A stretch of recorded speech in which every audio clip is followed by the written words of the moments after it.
Welcome to our channel. Today we how to recover your data from Dropbox, complete guide step by step clearly.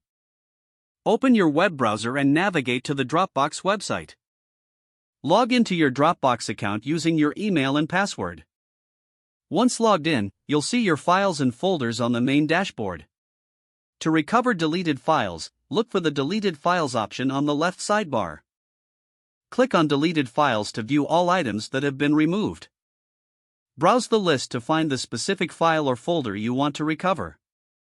Select the item by clicking the checkbox next to it. After selecting, look for the Restore button at the top of the page. Click on the Restore button to recover your selected item. Your file will return to its original location in your Dropbox. If you're looking for previous versions of a file, locate the file you want to restore. Right-click on the file and select Version History from the menu.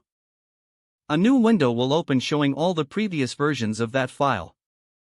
Browse through the versions to find the one you want to recover. Click on Restore next to the version you wish to retrieve. The chosen version will replace the current version of the file. In case you cannot find your deleted files in Dropbox, check your computer's local storage. If you have synced Dropbox with your computer, the deleted files may still be in your local recycle bin. Open the recycle bin on your computer and search for your files. If found, you can restore them directly from the recycle bin. For permanent deletions, consider checking your account settings for backup options. Remember to regularly back up important files to prevent data loss. After completing these steps, verify that your recovered files are accessible. Ensure they open without issues and contain the needed information. This comprehensive approach will help you efficiently recover your data from Dropbox. If the page does not load, refresh the browser or try again in a private or incognito window.